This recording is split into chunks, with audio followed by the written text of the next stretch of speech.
오늘의 말씀 갈라디아서 4장입니다. 지난주 3장에서는 오직 믿음으로 의롭게 됨, 불변하는 약속, 율법의 목적이라는 것을 연구했고요. 4장에서 첫 번째 주제입니다. 상속자라도 아이일 때는 교사의 지도 밑에 있다라고 성경에 나와 있습니다. 갈라디아서 4장 1절로 2절에 보겠습니다. 이제 내가 말하노니 상속자가 모든 것의 주인이나 아이일 때는 전혀 종과 다르지 아니하고 아버지가 정한 때까지 가정교사들과 감독하는 자들 밑에 있느니라. 이 말은 우리가 재벌의 아들을 보면 좀 잘 이해가 돼요. 재벌의 아들도 나중에 커서 기업을 상속받겠지만 아직 어릴 때는 어떤 권한도 없이 가정교사 밑에서 지도를 엄하게 받습니다. 그죠? 이렇게 뭐 드라마 같은 데서 나오는 그 기업인들의 상속하는 첫째 아들 보면 교육을 굉장히 엄하게 시키더라고요. 그리고 특히 미국의 부자들 자녀들은 다 뭐 프라이빗 스쿨 보내서 굉장히 교육을 아주 많이 시키고 인터넷도 못 보게 하고 웃기잖아요. 인터넷 만든 그 재벌들이 자기 자식들은 인터넷을 못 보게 만든다고 한답니다. 그만큼 아주 엄하게 한다고 나와 있어요. 4장 3절입니다. 이와 같이 우리도 아이였을 때는 세상의 초등 원리 밑에 속박당하였느니라. 그래서 그것을 잘 생각해 볼 때 하나님도 마찬가지로 아이였을 때는 언제를 얘기합니까? 시대상 구약을 얘기합니다. 세상의 초등 원리는 뭘 얘기합니까? 율법을 얘기합니다. 그래서 율법 밑에서 속박당하게 살았다고 합니다. 하나님의 백성이 구약시대 때는 율법 밑에서 속박당했다라고 말합니다. 언제까지? 예수님의 이 땅에 오시는 초림 때까지랍니다. 그래서 4장 4절에 그때가 나옵니다. 그러나 충만한 때가 이르매, 이 충만한 때가 언제입니까? 바로 예수님의 초림을 말합니다.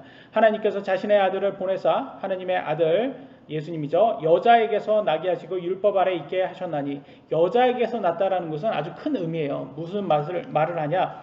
신이 사람의 모습으로 이 땅에 온 거예요. 여자에게서 났다는 것은 인간으로 태어났다는 거잖아요. 그러니까 어떻게 신이 신으로 이 땅에 와야 되는데 신이 이 땅에 사람의 몸으로 왔다는 겁니다. 그러니까 그만큼 우리 하나님께서 인간을 사랑하셔서 인간의 자기의 아들을 신인 자기의 아들 예수님을 이 땅에 사람으로 보내주셨구나. 그래서 예수님도 이 땅에 태어났을 때는 율법 아래에서 율법을 준수하며 사셨다고 나와 있습니다. 5절 이것은 율법 아래 있는 자들을 구속하시고 또 우리가 아들로 입양되게 하려 하심이라 라고 말하고 있어요. 무슨 말이냐? 입양된다는 것은 뭐를 얘기합니까? 우리가 태어날 때 누구 자식으로 태어납니까? 인간이 태어나면 누구 자식으로 태어나요? 사탄의 자식으로 태어나요. 왜냐하면 아담의 원죄 이후부터는 우리는 죄를 가지고 태어나기 때문에 우리는 사탄의 자식입니다. 그래서 잃어버린 사람이라고 하잖아요. 원래는 하나님의 자식이었는데 다 사탄에 의해서 잃어버리게 돼버렸어요. 그래서 하나님의 자녀가 되기 위해서는 사탄에게서부터 빠져나와서 하나님께로 입양되어야 합니다. 입양되는 방법은 뭡니까? 바로 예수님을 믿어서 그 믿음을 통해서 우리가 하나님과 화해하게 된다고 나와 있어요. 하나님께서는 율법 아래 있는 예수님을 십자가의 죽음으로부터 부활시켜 주심으로 우리도 예수님을 믿으면 예수님처럼 부활하여 하나님의 자녀로 입양될 수 있다는 확신을 주셨습니다. 6절 보겠습니다. 너희가 아들이므로 하나님께서 자신의 아들의 영을 너희 마음속에 보내사 아바 아버지 하고 부르짖게 하셨느니라. 우리가 크리스천님이 되면요, 성령님이 우리 마음속에 있기 때문에 여기 하나님 아들의 영 성령님이죠. 우리 마음속에 있기에 하나님을 아버지라 우리도 부를 수 있게 되었습니다. 7절 그러므로 내가 더 이상 종이 아니요 아들이니 아들이면 그리스도를 통한 하나님의 상속자니라 라고 해서 인간이 신의 아들이 되어버렸어요. 여러분 한번 생각 한번 해보세요. 인간이 어떻게 신의 아들이 될 수가 있습니까? 그래서 대단한 특권입니다. 갈라디아 성도들도 예수님을 개인 구주로 믿고 그들 안에 성령님이 있다는 것을 확신할 수 있다면 그들도 천국의 상속자라고 말합니다. 그러므로 더 이상 세상의 초등 원리, 율법을 맹신하지 말라는 것입니다. 이는 크리스천이 되었는데도 아직도 율법을 미신처럼 믿는 사람들을 말하고 있는 것입니다. 특히 한국에서도 크리스천이라면서 점쟁이를 맹신하는 사람들이 있습니다. 그죠? 미신. 점쟁이들은 마귀들과 연합하여 마귀들의 메시지를 전하는 사람들이에요. 그들도 아주 세상적인 아주 봤을 때 아주 좀 인간을 넘는 그런 능력들을 가지고 있어요. 점쟁이들도 보면 점쟁이 좋은 대로 했을 때 뭐 병이 낫는다든지 일이 잘 풀린다든지 부자가 된다든지 여러 가지 기적이 일어날 수가 있어요. 분명히 그런 능력이 갖고 있습니다. 그들도. 그러나 그렇게 했을 때 그러면 많이 부자가 되면 좋다고 생각하지만 자신의 영혼을 사탄, 마귀한테 팔았기 때문에 그잖아요. 사탄한테 영혼을 팔았다. 마귀한테 영혼을 팔았기 때문에 지옥에 마귀처럼 지옥에 간다는 것입니다. 그래서 우리가 조심해야 되는 거예요. 이 부라는 것도. 마태복음 4장 8절로 9절에 보면 마귀가 예수님까지도 그 물질로 유혹하는 모습이 나옵니다. 마귀가 다시 그분을 데리고 심히 높은 산으로 올라가 세상의 모든 왕국들과 그것들의 영광을 그분께 보여주며 그분께 이르되 내가 만일 엎드려 내게 경배하면 내가 이 모든 것을 내게 주리라 하며 자기한테 경배하면 자기를 섬기면 예수님한테 모든 걸 준답니다. 세상의 모든 물질을 다 허락한답니다. 영광 다 허락한답니다. 놀랍지 않습니까? 사탄도 그런 능력이 있어요, 여러분. 그러니까 뭐 사탄한테 뭐 이렇게 뭐 부유해진다, 뭐 이렇게 점쟁이 말 잘 들어서 부유해진다, 뭐 어떤 이상한 교리를 잘 믿어서 부유해졌다고 이게 다 하나님으로부터 온 게 아니에요. 물질도 다 하나님으로부터 올 수 있는 물질이 있는가 하면 사탄으로부터 올 수 있는 물질도 있습니다. 그래서 성경은 뭐라고 경고하고 있습니까? 마가복음 8장 36절 사람이 만일 온 세상을 얻고도 자기 혼을 잃으면 그에게 무슨 유익이 있겠느냐라고 말하고 있어요. 무슨 말입니까? 여러분의 혼을 사탄한테 팔지 말아라. 그렇게 팔아서 부를 암만 누린다고 해도 네 혼을 잃어버리면 사탄한테 잃어버리면 너는 아무것도 소용이 없다. 유익하지 않다. 세상을 얻어도 유익하지 않다. 세상의 모든 영광을 누려도 다 필요 없다라고 성경은 말합니다. 그래서 여러분의 혼은 절대로 사탄한테 팔면 안 됩니다. 두 번째 바울의 염려입니다. 4장 8절 그럼에도 불구하고 너희가 하나님을 알지 못하던 때에 본래 신들이 아닌 것들을 섬겼느니라 라고 나와 있어요. 구원받기 전에 섬기는 것들은요 신들이 아닙니다. 보통 사람들이 신들이라고 섬기는 거 보면 뭐예요? 다 나무나 돌로 만든 신의 모양 조각이잖아요. 그게 무슨 신입니까? 능력도 없고 생명도 없고 그것은 하나님을 모르면 문명이 없는 사람들처럼 돼버린다는 거예요. 마치 하늘에 떨어진 콜라병을 신으로 섬기는 미개한 부시맨처럼 말이죠. 그러니까 이게 참 하나님 말씀 놀라워요. 이게 부시맨 사람들은 자기가 똑똑하다고 생각하지만 사실 암만 과학자라도 하나님 모르면 부시맨처럼 아주 미개한 사람이라는 거예요. 그 신을 하나님이 아닌 신을 믿는 미개한 사람이 될 수 있습니다. 9절 보겠습니다. 그러나 이제 너희가 하나님을 안 뒤에 혹은 하나님께 알려진 뒤에 어찌 다시 약하고 천한 초동 원리로 돌아가 다시 그것에 속박당하려 하느냐. 하나님을 이제 다 알고 하나님도 알고 진짜 신인 하나님도 알고 성경의 말씀도 알게 되었는데도 불구하고 다시 미신을 섬기는 그런 사람들이 되어버린다는 거예요. 다시 율법으로 돌아가려고 합니다. 이거 율법을 미신하는 것은요 하나님을 알고 난 다음에 지식을 다 알고 난 다음에 미신을 섬기는 것은 다시 돌아가려고 하는 거는 그건 저거하고 같아요. 북한을 목숨 걸고 탈북한 사람들이 이 대한민국을 이제 다 알게 됐어요. 북한이 다 거짓말쟁이라는 걸 다 알게 됐는데 다시 북한으로 돌아간다는 거예요. 얼마나 어리석습니까? 그래서 북한으로 자진해서 돌아간 사람은 우리는 뭐라고 말합니까? 간첩이라고 말해요. 간첩 외에는 돌아갈 수가 없어요. 그러니까 이 땅에 이렇게 왔다가 잠깐 하나님의 맛을 보고 구원의 맛을 보고 돌아간 사람들은 그건 어떻게 보면 간첩이에요. 간첩. 사탄의 간첩인 거예요. 사탄이 보낸 거짓 교사인 거예요. 그래서 여러분이 믿음을 버리고 다시 돌아가는 사람은 그 거짓 교사라는 걸 자기가 고백하게 되는 겁니다. 그래서 절대 돌아가면 안 되죠. 4장 10절로 11절 너희가 날과 달과 때와 해를 지키니 내가 너희를 위하여 헛되이 수고하였을까 너희로 인해 염려하노라. 날과 달과 때와 해를 지킨다는 것은 그 미신인 거잖아요. 뭐 이렇게 오늘날 제사하고 그러니까 구약시대 때 지켜왔던 절기의식을 행했다는 것입니다. 이거는 오늘날 우리나라 사람들도 하는 제사와 비슷합니다. 이게 조상들을 잘 섬겨야지 뭐 부자가 된다. 뭐 우리 가족이 잘 한다. 이게 얼마나 미신입니까? 크리스찬이라면서 제사를 열심히 지키는 것은 오늘 한국 사람도 많이 있는데 그것은 이렇게 제사를 아무리 작게 잘 표현을 해봤자 사실 제사를 왜 지킵니까? 크리스찬이면 제사를 하면 안 되잖아요. 성경에서 하지 말라고 했는데도 그것은 제사에 집착하는 가족들 중에 제사에 집착하는 가족들 있잖아요. 그들의 눈치를 보기 때문에 그렇게 하는 거잖아요. 그들을 오히려 기쁘게 하기 위해서 하는 겁니다. 그렇기 때문에 여러분 이렇게 사람을 기쁘게 하려고 하면 그건 하나님을 기쁘게 못합니다. 그래서 하나님을 기쁘게 할 것인지 사람을 기쁘게 할 것인지 여러분 선택하셔야 돼요. 사람이 죽으면요 그 영혼은 천국이나 지옥으로 바로 지켜야 합니다. 그래서 우리 귀신이라고 하잖아요. 귀신. 제사 때 이렇게 와가지고 음식을 먹는 귀신. 이건 사람의 넋이라고 하는데요. 이 귀신은 세상에 돌아다니는 귀신은 없어요. 사람의 넋은 없어요. 그럼 뭐냐? 세상에 막 이렇게 우리 조상인 척 와가지고 이렇게 막 먹고 막 이렇게 막 어떤 빙의해가지고 사람들 목소리에 들어와서 내가 네 애비다 막 이렇게 하는 뭐 이런 것들 이런 거 가끔씩 나오잖아요. 이런 거 뭐냐? 다탄 마귀들이 다 빙의해서 들어가서 그 조상인 척하는 거예요. 왜냐면 그거 걔네들은 뭐 수천 년을 살았기 때문에 우리 주위에 지금 눈에는 보이지 않지만 계속 살고 있기 때문에 여러분 다 합니다. 여러분에 대해서. 그러니까 조상인 척 다 할 수 있어요. 그런데도 하나님과 같지 않아가지고 완전 다 몰라요. 그래가지고 뭐 이상한 거 뭐 단둘이만 아는 거, 다른 뭐 우리 아버지와 나만 아는 그런 것들을 딱 물어보잖아요. 빙의된 이렇게 아버지라고 하면 이렇게 거짓하는 그런 마귀한테 이렇게 자꾸 물어보면 말 못해요. 그럼 딴소리 합니다.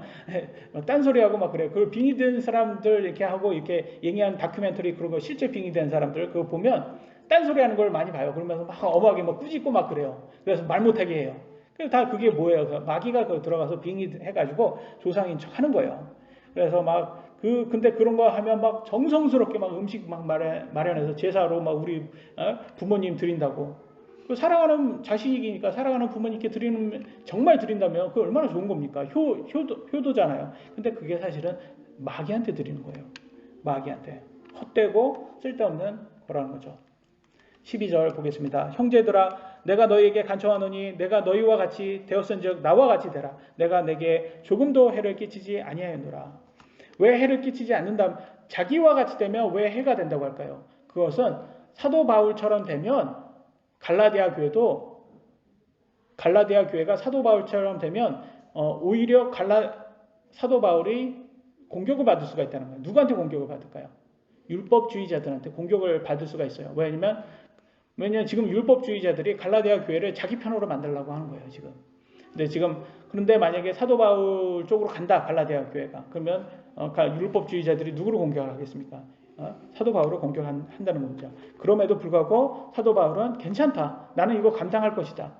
갈라디아 교회 너희는 율법주의자들에 속지 말고 나와 같이 이 율법을 버려버리고 이 미신이다. 이런 걸 버려버리고 오직 예수님을 믿자라고 지금 말하는 것입니다.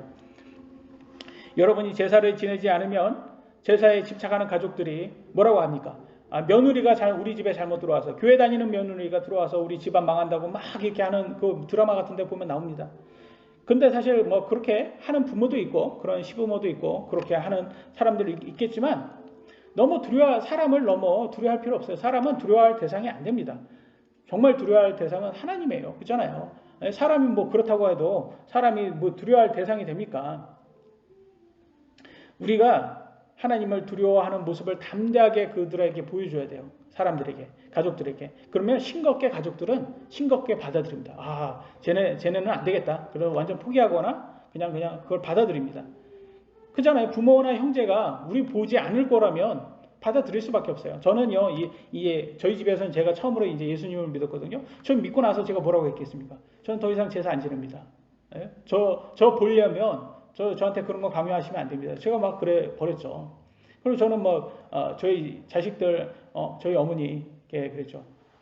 손주들 보시려면, 손주들 보시고 싶으시면, 확실히, 제사 저희한테 이렇게 이래라 저래라 하시면 안 된다. 저는 사실은 이렇게 저희 어머니가 하라 하지 말라 이런 거를 말하지 못하죠. 근데 저희는 안 하겠다라고만 얘기를 했죠. 근데 저희 어머니가 갑자기 생각지도 못하게 제가 목사가 딱 돼가지고 이제 한국에 딱 오니까 미국에 있다가 한국에 오니까 저희 어머니가 선포를 하더라고요. 저희 친척들한테.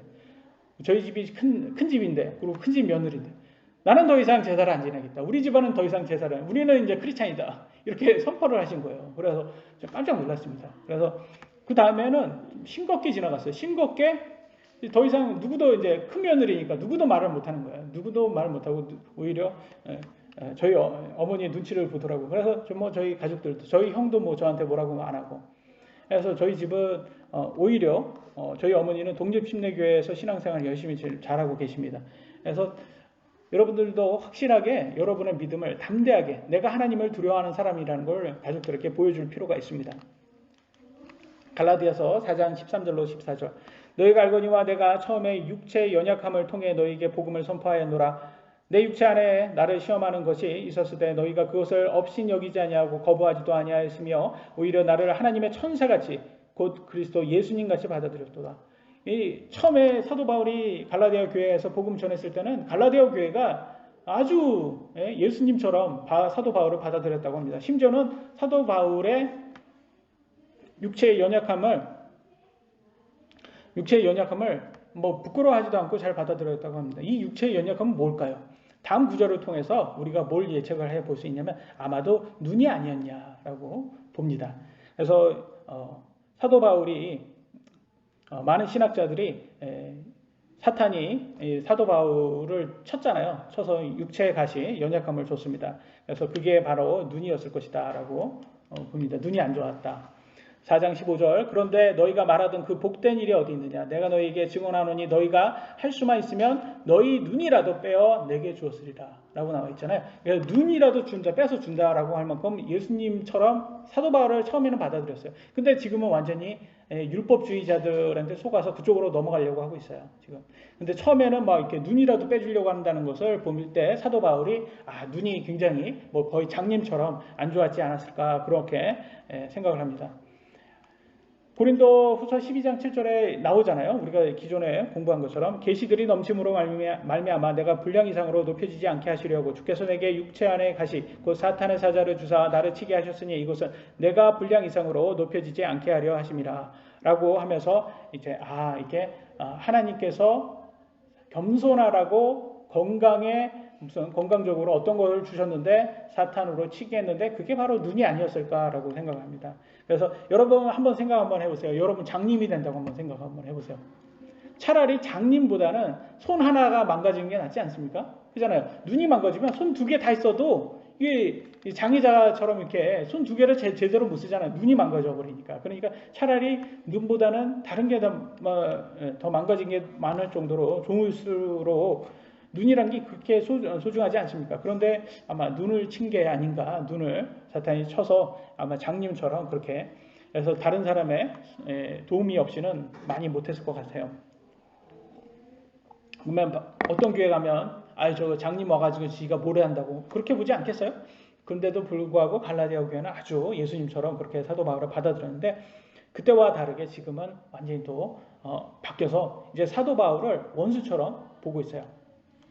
다시 보겠습니다. 갈라디아서 4장 16절 그런즉 내가 너희에게 진리를 말함으로 너희의 원수가 되었느냐 나오죠? 이게 패턴인 것 같아요. 제가 아까도 우리 뭐라고 말했을까요? 희영이한테 말했을 때 사탄이 왔을 때 희영이한테 했던 조언들이 그러니까 주적이 누가 되어버렸어요? 제가 되어버렸어요. 자매님도 은하 자매님도 하나님 때 사탄이 이렇게 왔을 때 주적이 누가 복음을 전한 제가 되어버렸어요. 사도 바울도 마찬가지죠. 갈라디아 교회에게 복음을 전했는데 진리를 전했는데 사탄이 딱 치니까 누가 주적이 되었어요? 사도 바울이 주적이 되잖아요. 그러니까 이거 보면 여러분 한번 보세요. 이게 패턴이에요. 이게 패턴. 그래서 사탄이 딱 치면 하나님의 말씀을 전하는 사람을 이제 주적으로 본다니까 원수로 생각을 한다니까요.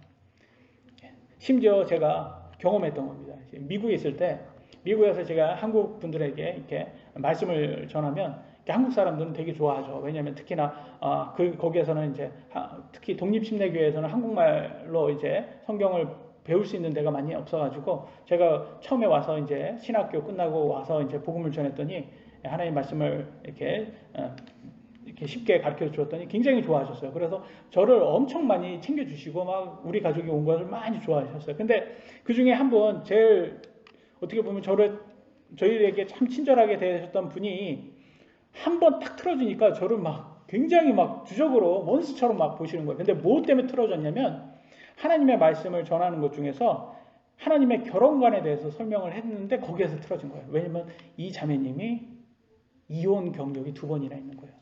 이혼 경력이 2번이나 있으니까 그리고 또 재혼을 하기를 원하는 거예요. 그런데 하나님의 결혼관을 얘기했더니 자기는 이혼한 경력이 있으니까 내가 또 재혼을 할 수가 없다 이렇게 이런 뜻이 되어버리니까 막 화가 난 거예요. 화가 나니까 사탄이 뭐 공격하기 시작한 거예요. 그러면 네 목사 그 양반이 너를 아주 뭐 우습게 생각한 거야. 뭐 이런 식으로 막 오는 거예요. 그분 입장에서는. 그러니까 막 저한테 전화해서 막 저한테 뭐라고 한 거예요. 그래서 제가 자매님 그런 뜻이 아닙니다. 저는 하나님의 말씀을 그냥 전했을 뿐입니다. 그런데 뭐 자매님한테 뭐 이렇게 한다고 이렇게 뭐 자매님을 낮춰보거나 뭐 그렇지 않습니다. 그건 개인의 선택이지. 우리가 완벽하게 하나님의 말씀을 다 지키는 사람이 어디 있습니까? 개인의 선택이고 우리가 또 실수도 할 수 있고 모든 사람이 마찬가지입니다. 라고 말씀을 드림에도 불구하고 이게 풀리지가 않는 거예요. 그래서 그 다음부터는 뭐 가까워질 수가 없더라고요 보니까. 그래서 참 안타까웠어요. 그런 게 보면 9절이죠. 9절에 이렇게 마태복음 19장 9절만 보겠습니다. 이 결혼관이 나옵니다. 내가 너에게 이르노니 누구든지 음행 외에 다른 이유로 자기 아내를 버리고 다른 여자와 결혼하는 자는 간음하며 또 누구든지 버림받은 여자와 결혼하는 자는 간음하느니라. 이렇게 여기에서는 이렇게 버림받았다고 나오지만 이혼한 여자라고 오늘날은 표현해도 돼요. 이혼한 여자와 결혼하면 간음이다 이렇게 표현을 한 거예요. 간통. 이런 뜻이 돼버리니까 이제는 또 재혼을 하게 되면 이혼하신 분이 또 재혼을 하게 되면 또 간통이 돼버리니까 하나님 입장에서는 그런 식으로 돼버리니까 이게 마치가 자기한테는 이게 굉장히 독처럼 와닿는 거예요. 그러니까 그걸 말한 제가 막 얼마나 미워 보이겠습니까? 그러나 그럼에도 불구하고 목사인 저는 이거 말할 수밖에 없죠. 하나님 말씀이니까. 그래서 이게 제 뜻이 아니에요. 결혼관이 제 결혼관이 아닙니다. 이게 하나님의 결혼관이고 우리가 다 지킬 수는 없습니다. 그러나 개인의 선택입니다. 이렇게 말씀을 드림에도 불구하고 그분은 저를 편하게 생각하지 않게 되었습니다. 그래서 이게 목회라는 게 참 어려워요. 이게. 그래서 갈라디아 교회도 마찬가지일 거예요. 지금 이렇게 갈라디아 교회에게 너네들 그렇게 속지 마라 그러니까 율법주의자들이 이제 사탄의 말하는 것처럼 갈라디아 교회한테 와가지고 뭐라고 말하겠습니까? 야, 바울은 속이 너무 좁아. 왜 좁냐면 편협해. 이왕이면 예수님도 믿고 율법도 지키면 구원받기 훨씬 더 좋지 않겠냐? 그거 어떻게 들으면 그럴듯해요. 그죠? 예수님도 믿었고 이왕이면 율법도 지키자. 다 좋은 게 좋은 거 아니냐? 여러분 듣기에도 좀 그럴듯하지 않습니까? 그러니까 그거 율법 지키지 말라 그래버리니까 편협한 사람이 돼버리는 그런 거예요. 그러면서 뭐라고 말하겠습니까? 야, 바울에게 속지 마. 걔는 자기 자신을 높이려고 자기 인지도 높이려고 너희를 이용해 먹는 거야. 이렇게 얘기했을 수도 있어요. 지금 갈라디아 교회를 율법주의자들이. 아마 이게 사탄이 여러분들한테 공격했을 때 뭐라고 아까 은하자매님이 말한 것처럼 똑같이 하실 겁니다. 아니 똑같이 할 거예요. 뭐라고 하면 야 목사 양반 그 양반이 너네를 위해서 하는 거야. 그래서 원수 취급을 하게 됩니다. 그래서 여러분 조심하셔야 되는 거예요. 아니 저도 복음 전하는 사람이고 저도 똑같이 여러분과 같이 하나님의 말씀을 순종해야 될 사람이에요. 제가 여러분들보다 높지 않고 낮지 않고 우리는 다 동등한 형제자매입니다. 그냥 하나님께서 저한테 특권을 주셨어요. 여러분들에게 귀하신 여러분들에게 복음을 하나님의 말씀을 전하는. 근데 이게 제 생각이 아니란 거예요. 이 복음은 하나님의 말씀인 거기 때문에 제 생각이 아닙니다. 그래서 사실은 이게 저한테 원수 취급하시면 안 돼요. 이게 하나님의 말씀인 게 사실 원수 취급하시려면 하나님은 원수 취급을 하셔야 되는 거예요. 그러면 사실 그분도 아마 그럴 거예요. 그런 걸 할 때 하나님한테는 도전을 못 하겠고 만만하니까 사람은 만만하니까 저한테 한 게 아닐까 이런 생각이 듭니다. 어쨌든 간 하나님 말씀 전하면 이런 거는 겪어야 되는 것 같아요. 4장 17절 보겠습니다. 그들이 너희를 열심히 사모하나 좋지 아니하니라. 뭐 얘기한 거야? 율법주의자들이 갈라디아 교회 너희를 너무 사모하나 그게 좋은 게 아니야. 그게 달콤한 사탕이지만 그게 오히려 독이 된다. 참으로 그들은 너희가 자기들을 사모하게 하려고 너희를 떼어 놓으려 하는도다. 뭐합니까? 너희들을 떼어서 율법주의자처럼 만들려고 한다. 이렇게 얘기하고 있어요. 여러분 신천지가 사람들을 이렇게 전도할 때 엄청나게 큰 친절을 베푼다고 합니다. 이 세상 사람들에게는 받을 수 없는 그 친절을 베푼다고 합니다. 자기 편을 만드는 거예요. 그래서 그 사람이 원하는 거 막 챙겨주고 막 기도해주고 막 그 사람이 막 필요한 걸 다 채워주고 막 그러니까 거기에 홀딱 빠지게 만든다고 합니다. 그러니까 사기꾼들이 그런 거 잘하잖아요. 근데 또 구원파도 마찬가지예요. 구원파도 막 내가 죄로 막 인해서 막 이렇게 고뇌하고 있을 때 야 그 죄 아니야. 괜찮아. 하나님께서도 이제 다 만들어줬으니까, 칭의구원 만들어줬으니까, 뭐 성화구원 그런 거는 개나 줘버려. 뭐 이렇게 막 해보니까 이게 뭐, 해탈한 것 같고, 그래? 그럴 필요 없어? 그러면 이제 내 육신 원하는 대로 다 해도 되는 거야? 그러면 술 마시고, 여자 만나고 막, 다 해도 괜찮다는 거예요. 그러니까 이게 자유가 아니라 방종을 자유처럼 둔갑해가지고 줘서 양심을 인두로 지진 것처럼 양심의 가책을 못 느끼게 만드는 거예요. 이 구원파가 하는 게. 그런데 이게 사실은 독인 거예요. 독. 사실은 하나님의 말씀대로 살지 못하게 만드는 독입니다. 이 좌파들도 여성의 인권을 다 생각해 주는 것처럼 친절하게 낙태는 여성의 인권입니다 막 그렇게 얘기하잖아요. 그 여성 위하는 거예요? 아니면 자기 아기를 살인하라고 지금 살인을 조장하는 겁니까? 이게 살인 조장이에요. 이게 친절이 아니에요. 동성애자들은 차별을 받으면 안 됩니다. 이게 동성애자를 위한 거예요? 아니에요. 그게 오히려 야 동성애자들 너네들 온갖 성병으로 평생에 자신의 몸을 학대 이거예요. 이거. 아니 동성애자들한테 거기에서 그런 악한 어려움 힘든 핍박의 삶에서 나오게 도와줘야 되는 그게 사랑인데 이들은 동성애자들을 더욱더 자신의 몸을 학대하게 만드는 거예요. 좌파들의 위선은 그들의 삶을 정확히 보면 알 수 있습니다. 자본주의를 비판하고 사회주의를 선호하지만 자기 자식들은 꼭 미국으로 유학을 보내요. 맞아요? 틀려요? 그죠? 문재인 전 대통령 4인 가족은 13평이면 아담하고 충분하다고 얘기했던 양반인데 양산 사저에서 부인하고 단둘이 사는데 798평에 산답니다. 798평 경호동까지 포함하면 1500평이랍니다. 13평이면 충분하다는 사람이 4명에서 자기는 단둘이서 살면서 798평에 산답니다. 서민들은 무소유를 살라고 강요하면서 자기는 풀 소유하는 해민 주봉석 씨와 비슷하죠. 이게 좌파들은 다 비슷한 것 같아요. 주봉석 씨. 이게 오늘은 문영재님이 없어서 주봉석 씨 하면 빵 터지시는 분이 없네요. 오늘은. 갈라디아서 4장 18절입니다. 그러나 좋은 일로 열심히 사모함을 받은 것은 내가 너희와 함께 있을 때뿐 아니라 언제라든지 좋은 일이라. 무슨 말입니까? 이게 하나님의 말씀, 좋은 일이라는 것은 이게 굿뉴스고 이게 가스펠이고 하나님의 말씀이라는 거예요. 이런 거 사모하는 것은 이거는 뭐 사도 바울이 아니어도 누구하고 해도 좋다라는 거예요. 이거는 사도 바울만 뭐 내가 전했으니까 내가 복음을 전했으니까 너는 꼭 믿어야 된다가 아니라 사도 바울이 아니어도 하나님의 말씀은 언제든지 좋다라는 겁니다. 그런데 이게 사실 우리가 피해야 되는 것들이 있어요. 사랑, 평화, 화합, 통일 다 좋은 말입니다. 그죠? 근데 그것보다도 더 중요한 게 뭐냐? 이게 하나님의 말씀과 일치하냐가 더 중요합니다.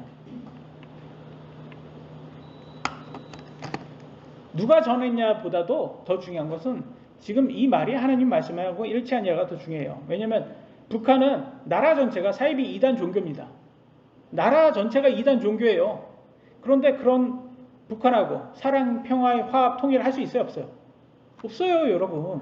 근데 그걸 하자고 하는 양반들이 있어요. 누구예요? WCC, 세계교회협의회라고 해서 모든 종교가 사랑, 평화, 화합, 통일로 하나가 되자. 그래서 그 진보주의적인 성향이 아주 강한 이런 단체들인데 안타깝게도 오늘날 모든 기독교, 개신교, 모든 한국에 있는 들이 지금 여기에 다 포함되어 있어요. WCC에. 다 연합으로 다 들어가 있습니다. 안타깝죠?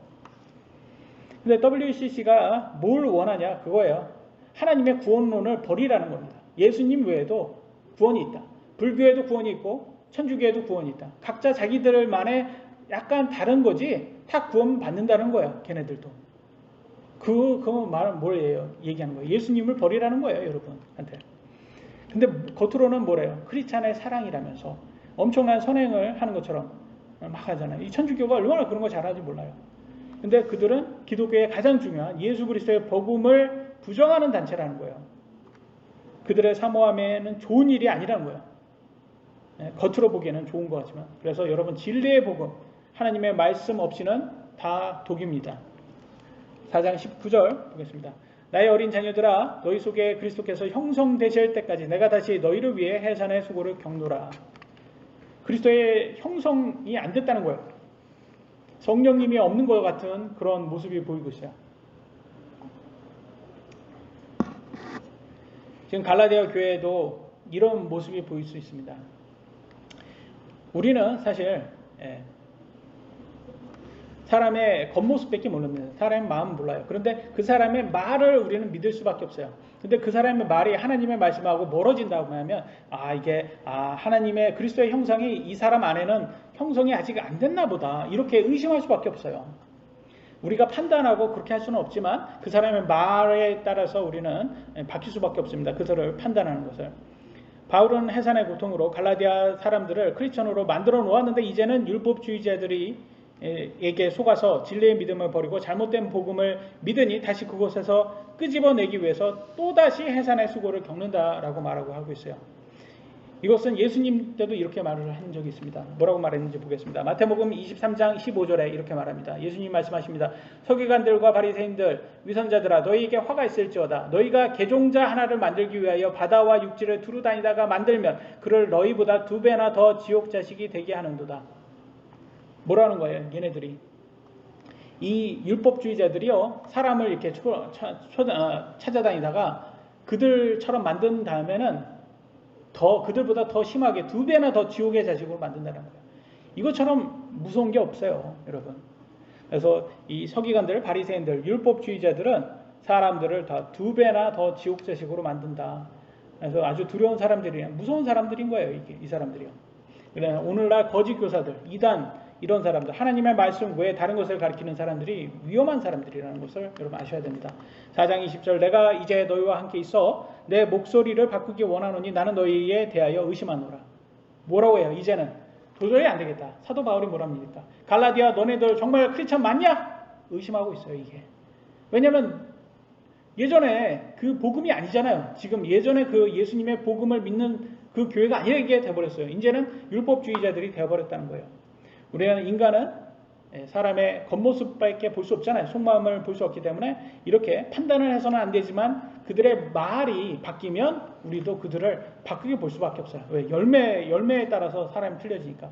그래서 희영이도 우리가 기도를 많이 해줘야 됩니다. 왜냐하면 희영이 지금 우리는 구원 받은 사람으로 알고 있고 그렇게 하고 있지만 지금 시험을 받고 있어요. 사탄한테 시험 받고 있어요. 여기에서 희영이가 잘 믿음을 잘 지키고 잘 지나가냐 아니면 믿음 버리고 다시 세상으로 가냐에 따라서 운명이 바뀌어질 수가 있는 거예요. 그래서 우리는 정말 사랑하는 우리 아이들을 절대로 지옥의 2배나 자식으로 만드는 그런 세상한테 뺏겨서는 절대 안 됩니다. 그래서 우리 아이들을 위해서 기도하고 그들을 위해서 제대로 잘 가르쳐 주어야 합니다. 세 번째 마지막 주제입니다. 두 언약. 갈라디아서 4장 21절 내가 말하라 율법 아래에 있고자 하는 자들아 너희가 율법을 듣지 아니하느냐? 바울이 이제는 갈라디아 교회가 율법을 너무 맹신하니까 그들에게 구약의 율법으로 하나님의 계획을 설명해 주려고 합니다.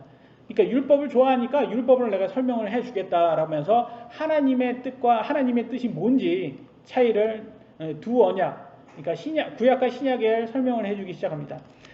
4장 22절로 23절 기록된 바 아브라함에게 2 아들이 있었는데 하나는 노예 여종에게서 났고 다른 하나는 자유로운 여자에게서 났다 하였느니라. 그러나 노예 여자에게서 난 자는 육체에 따라 태어났고 자유로운 여자에게서 난 자는 약속으로 말미암니라. 아브라함의 2 아들이 있어요. 여종 하갈에게서 난 이스마엘이 있죠. 그 다음에 본처 사레인데 이제 이름 나중에는 사라라고 나옵니다. 사라로 바뀌었죠. 하나님께서 바꾸셨죠. 사라에게서 난 이삭이 있습니다. 이스마엘은 육체의 뜻에서 태어났어요. 육체의 뜻에서 태어났다는 건 사람의 뜻으로 태어났다는 거예요. 하나님 뜻이 아닌 거예요. 창세기 26장 2절 사레가 아브라함에게 이르되 이제 보소서 주께서 나를 막으사 아이를 낳지 못하게 하셨으니 원하건대 내 하녀에게 들어가소서. 하녀 누구예요? 하갈이죠. 내가 혹시 그녀로 말미암아 아이들을 얻을까 하나이다 하매 아브라함이 사레의 목소리에 귀를 기울이니라. 그래서 여자 평균이 51세랍니다. 근데 지금 사례는 75세예요. 근데 이때 당시에는 조금 노화가 천천히 되었기 때문에 이때는 아브라함이 170 몇 살까지 살았기 때문에 그렇기 때문에 노화가 좀 지금보다는 훨씬 더 천천히 됐다는 것을 우리가 예측해 볼 때 75세가 사례 나이 75세가 폐경이 됐을 때였을 거라고 우리가 추측해 볼 수가 있어요. 그러니까 폐경이 되니까 이제 더 이상 의학적으로는 내가 아이를 가질 수 없다라는 게 확신해지니까 내 여종 하갈을 통해서라도 내가 아이를 얻어보자라고 해서 근데 이 뜻은 지금 누구의 뜻이에요? 사라의 뜻이잖아요. 이건 누구의 뜻? 하나님 뜻 아니에요. 이 여자의 뜻인 거예요. 그러니까 육체의 뜻이라는 것을 말해주고 있습니다. 창세기 21장 2절로 3절 사라가 수태하여 하나님께 아브라함에게 말씀하신 그 정한 때 늙은 나이에 아브라함에게서 아들을 낳으니 아브라함이 자기에게 태어난 자기 아들 곧 사라가 자기에게 낳아준 아들의 이름은 이삭이라고 하고 이게 바로 하나님의 뜻으로 나온 아들이에요. 하나님 약속대로 사라가 90세 때 이삭을 낳습니다. 여러분 90세 때 90세 여자 할머니가 아이를 낳는다는 게 이게 과연 의학적으로 이게 말이 됩니까? 안 되죠. 나이로는 폐경된 여자가 아이를 낳는 건 기적이에요. 이게 기적이에요. 종이 아니라 집주인으로 자유를 상징하는 여자 바로 사라에게서 이삭이 나온 것이 바로 하나님의 약속인 거예요. 하나님께서 이걸로 이 이삭을 통해서 하나님께서 계획을 하셨는데 자꾸 하나님의 뜻을 이렇게 조급한 마음에 사람이 조급한 마음에 하나님 뜻으로 이스마엘이 나온 거예요. 그래서 이삭만 하나님의 약속대로 그분의 뜻에 따라 나온 아들이다라고 나옵니다. 그래서 오늘날도 보면 이렇게 테러리스트들, 이슬람 교도들이 막 자기네들을 이스마엘의 자녀들이 뭐 후손이다, 뭐 이렇게 말하는 사람들 있잖아요. 다 누구예요? 다 이삭을 그러니까 하나님의 민족 백성들을 핍박하는 사람들이라는 걸 볼 수가 있어요. 그래서 그 뜻이 나옵니다. 그 다음에 핍박하는 사람이라는 것을 계속 나중에 나옵니다. 24절, 26절 그것들은 풍이니라 비유라는 것이죠. 상징이라는 거죠. 이들은 두 언약인데 하나는 신의 산에서 나와 속박당하게 하는 자니 곧 하갈이다. 신의 산 뭐예요? 바로 모세가 십계명을 받은 곳입니다.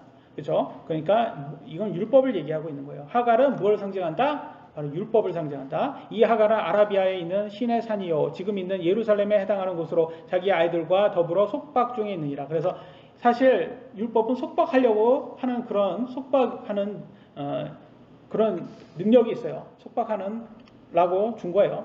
26절 그러나 위에 있는 예루살렘은 자유로운 자니 곧 우리 모두의 어머니라 라고 해서 우리 모두의 어머니다. 그 말은 뭐예요? 바로 예수님을 믿는 모든 하나님의 백성의 어머니는 누구냐? 이삭의 어머니 바로 사라가 되어버린 거예요. 그게 자유를 상징하는 거예요. 자, 율법과 예수님, 구약과 신약의 차이를 설명해 주고 있습니다. 노예가 속박을 상징하듯이 본초는 자유로운 몸을 상징합니다. 그래서 여종 하갈에서 나온 자식은 속박에 상징하는 율법이고 아브라함 본초 사라의 자유로운 몸이었기에 그녀로부터 나온 자식은 예수님을 상징하고 있습니다. 그래서 자유, 예수님이 상징한다는 것은 요한복음 8장 36절에도 나옵니다. 아들이 너희를 자유롭게 하며 너희가 참으로 자유롭게 되리라. 그래서 자유는 예수님을 통해서만 얻을 수 있는 겁니다. 율법. 그래서 이 자유는 뭘 얘기합니까? 죄와 둘째 사망으로부터 자유를 얘기합니다. 고로 육체의 죽음은 더 이상 크리스천들에겐 끝이 아니라는 거예요. 영원한 삶의 시작이에요. 비록 이 땅의 삶은 죄 때문에 고통스럽지만 예수님을 믿는 사람들에게는 천국에서 고통 없이 영원히 살 것을 하나님께서 약속하셨습니다. 예수님께 얼마나 감사합니까? 27절 28절 기록된 바 수태하지 못하는 자여 너는 기뻐할지어다. 상고를 치르지 못하는 자여 너는 소리 지르고 외칠지어다. 황폐한 자가 남편이 있는 여자보다 더 많은 아이를 두느니라 하였느니라. 형제들아 이제 우리는 이삭과 같이 약속의 아이들이니라. 그래서 수태를 못하고 상고를 치르지 못한 여자로서 수치스러운 사라는 하나님의 약속으로 이삭을 얻고 얼마나 기뻐 외칠 수 있었는지 모릅니다. 사라의 실제 아들은 이삭밖에 없지만 예수님을 믿는 크리스천들은 모두 이삭과 같이 약속의 하나님의 자녀들이 될 수 있습니다. 그러니까 바로 사라가 크리스천의 어머니 그런 거를 상징한다는 모습을 볼 수가 있어요. 그래서 사실 진짜 저는 그렇게 생각해요. 이 마리아를 추종하는 이 사람들이 율법 구약 시대 때는 아마 이 사라를 추종하지 않았을까. 그러나 이 모든 것은 그냥 상징이에요. 상징으로 준 건데 그걸 또 직접 이게 사람을 추종하고 그런 것은 그건 바로 율법과 같은 미시인 거죠. 4장 29절 그러나 그때 육체에 따라 태어난 자가 성령을 따라 태어난 자를 핍박한 것 같이 지금도 그러하더라. 그죠? 이게 나오죠. 그러니까 이스마엘의 후손들이 이삭의 후손들을 핍박하는 것처럼 믿는 사람들은 안 믿는 사람에 의해 핍박을 받을 수밖에 없어요. 보세요.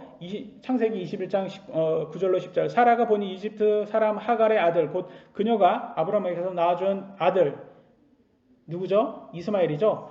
이삭을 희롱하더라. 희롱이라고 나와가지고 무슨 여자에게 하는 뜻이 희롱이라고 나왔는데 뜻은 핍박이가 학대예요. 학대. 괴롭히는 거죠. bully, 영어로는 bully와 같은 거죠. 그러니까 우리 요즘 학교에서 막 괴롭힘 당하는 거 있잖아요. 그런 거와 같이 지금 좀 형이 13살 많이 먹었어요. 이스마엘이 이삭보다 13살 많은데 13살 많은 형이 동생을 막 뭐라고 핍박했을까요? 아마 그러지 않았을까요? 내가 상속자다. 너 아니야. 내가 큰아들이야. 내가 상속자야. 너 아니야, 이삭. 너는 아무것도 아니야. 너는 쓸데없는 그런 인간이야. 내가 형이고 내가 상속자야. 내가 약속의 아들이야. 그렇게 말하지 않았을까 그렇게 싶어요. 물론 이거를 다 영적으로 다 이스마엘이 알았는지 몰랐는지 모르겠어요. 괴롭혔다고 나옵니다. 그러므로 그녀가 사라가 그러죠. 아브라함에게 이르되 이 노예 여자와 그녀의 아들을 내쫓으소서. 이 노예 여자의 아들은 내 아들 곧 이삭과 함께 상속자가 될 수 없나이다 하며 라고 나와 있습니다. 그래서 여러분 이 말로 뭘 또 상징을 볼 수 있냐면 여러분 누가 먼저입니까? 여러분 육신이 먼저입니까? 아니면 여러분 속사람이 먼저입니까? 성령님. 예? 누가 먼저 태어났어요? 여러분 육신이 먼저 태어났어요? 여러분 속사람이 먼저 태어났어요? 성령님이 먼저 태어났습니까? 여러분 안에 있는 성령님이 먼저입니까? 아니면 여러분이 이 땅에 태어날 때 여러분 육신을 가지고 태어나잖아요. 이게 육신이 먼저예요. 여러분 나중에 예수님을 믿고 나서 성령님이 들어와서 속사람이 생긴 거잖아요. 그래서 둘이 자꾸 싸우잖아요. 여러분 안에서. 이게 먼저가 누구예요? 육신이 먼저예요. 육신이 뭐라고 하겠어요? 야 영혼아 내가 먼저야. 내가 주인이야. 이 몸의 주인도 내 영혼의 주인도 나야. 속사람이 뭐라고 했어? 아니야. 나 하나님께서 이 영혼이 살게 한 거는 하나님이라고 했어. 그래서 그 안에서 계속 싸우는 거예요. 그러니까 똑같다라는 거예요. 지금 그와 같은 모습이에요. 그래서 여러분 육신을 겉사람이라고 표현합니다. 겉사람과 속사람. 그러니까 겉사람이 속사람을 괴롭힌다. 이거 학대한다. 이런 거 똑같은 말을 뜻하고 있습니다. 마지막 구절입니다. 4장 30절로 31절. 그럼에도 불구하고 성경 기록이 무엇라 말하느냐. 노예 여자와 그녀의 아들을 내쫓으라. 노예 여자의 아들은 자유로운 여자의 아들과 함께 상속자가 되지 못하리라 하느니라. 그런즉 형제들아 이처럼 우리는 노예 여자의 아이가 아니요 자유로운 자의 아이니라. 라면서 우리는 이삭의 후손이다. 그래서 예수님, 이삭의 후손으로 오신 예수님을 통해서 우리가 자유를 얻었다라는 것을 말해주고 있습니다. 그러면 또 좌파들이 와서 뭐라고 하겠습니까? 아니 어떻게 냉정하게 저렇게 이스마엘과 하갈을 저기 내쫓을 수 있습니까? 막 그러면서 죄는 지가 져놓고 지가 저렇게 해놓고 막 사실 근데 여기에서는 하갈이 잘난 척했어요.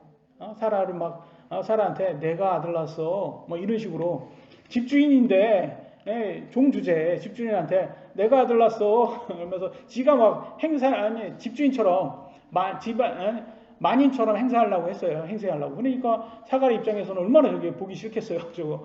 그래서 또 자기도 이제 아들 낳잖아요. 이삭 낳는데 그것도 하나님의 아들을 낳는데도 불구하고 이제 얼마나 또 뭐 이스마엘이 괴롭히니까 얼마나 보기 싫겠어요. 그러니까 여기에서 우리가 하나 볼 거는 뭐냐면 자꾸 막 이렇게 사탄의 또는 좌파들이 막 이렇게 막 동정을 원하고 이 사람이 막 핍박받았다 막 이렇게 하면서 막 이 사람은 굉장히 하는데 뭐 동성애자들 특히 뭐 핍박하다 학대받았다 막 이런 식으로 막 그들의 그 어려운 삶을 막 얘기하는데 중요한 것은 하나님의 말씀에 맞냐 안 맞냐가 더 중요한 거예요. 하나님의 맞는 삶이야 그게 학대받는 그 삶이 오히려 죄를 원해가지고 지금 자기 몸을 학대하고 있는 건 아니야? 이걸 알려줘야 되는 거예요. 그래서 여기에서도 볼 때 하갈이라든지 지금 사라의 모형을 통해서 구약과 신약을 정확하게 사도 바울이 갈라디아 교회에게 알려주고 있어요. 그래서 더 이상 율법 아니야 예수님이야 라고 말해주고 있습니다. 그래서 율법은 행위구원이에요. 정확히 말하면. 여러분 행위로 내가 천국 갈 수 있다라고 여러분 자신을 높이는 구구와 같은 그런 사상입니다. 우리에게 구원은 자유를 주시는 분은 하나님의 약속의 말씀이신 오직 예수님밖에 없다는 것을 우리가 다시 한번 확인할 수 있습니다. 오직 예수님의 복음으로 사탄의 다른 복음에 절대 흔들리지 않고 확고한 믿음을 가지는 성도 여러분들 되시길 예수님의 이름으로 기도합니다. 마치도록 하겠습니다. 기도하시겠습니다.